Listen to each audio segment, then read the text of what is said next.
Hello, ഇന്ന് വന്നിട്ടുള്ളത് മോരുകറീൻ്റെ recipe ആയിട്ടാണ് കേട്ടോ. അപ്പോൾ അതിന് വേണ്ടിയിട്ട് ഒരു കപ്പ് തൈര് എടുത്തിട്ടുണ്ട്. അതിലേക്ക് ഒരു കപ്പ് വെള്ളവും ചേർത്ത് നന്നായിട്ടൊന്ന് മിക്സ് ചെയ്തെടുക്കുക കേട്ടോ.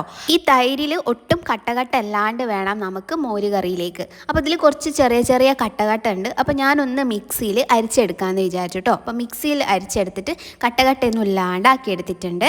ഇനി ഒരു ചട്ടി അടുപ്പത്ത് വെച്ചിട്ടുണ്ട്. അതിലേക്ക് 1 ടേബിൾ സ്പൂൺ വെളിച്ചെണ്ണ ഒഴിച്ചിട്ടുണ്ട്. അതിലോട്ട് 1/4 ടീസ്പൂൺ കടുക് ഇട്ടിട്ട് ഒന്ന് പൊട്ടിച്ച്, പിന്നെ 1/4 ടീസ്പൂണ് ഉലുവയും ചേർത്തിട്ട് ഒന്ന് പൊട്ടിച്ചു കേട്ടോ.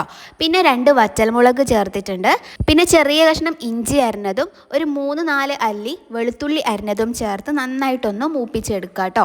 പിന്നെ ഇതിലോട്ട് ഒരു 3-4 ചെറിയുള്ളി ചെറുതായി അരിഞ്ഞതും ചേർത്തിട്ട് നന്നായിട്ടൊന്ന് ഒരു ലൈറ്റ് ബ്രൗൺ കളർ ആവുന്നത് വരെ ആക്കിയെടുക്കുക കേട്ടോ. പിന്നെ ഇതിലോട്ട് കുറച്ച് കറിവേപ്പിലയും കൂടിയും ചേർത്തിട്ടുണ്ട് കേട്ടോ.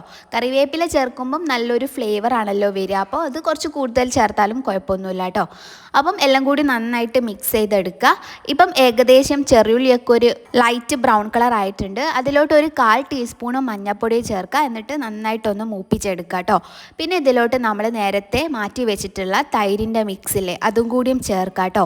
എന്നിട്ടിത് നന്നായിട്ട് തിളയ്ക്കരുത്, ജസ്റ്റ് ഒന്ന് ചൂടായാൽ മതി. എന്നിട്ട് നമുക്ക് മാറ്റി വെക്കാം കേട്ടോ. ഇനി ഇതിലോട്ട് ഉപ്പ് ചേർക്കാൻ മറക്കണ്ട കേട്ടോ. ഞാൻ ലാസ്റ്റാണ് ഉപ്പ് ചേർത്തിട്ടുണ്ടായിരുന്നു, എന്നോട് മറന്നു പോയിട്ടുണ്ടായിരുന്നു. അപ്പോൾ അടിപൊളിയായിട്ടുള്ള മോരുകറി ഇവിടെ റെഡി ആയിട്ടുണ്ട്. അപ്പോൾ വളരെ സിമ്പിളാണ്. അപ്പോൾ എല്ലാവർക്കും ഒരിക്കൽ കൂടി താങ്ക് യു സോ മച്ച്.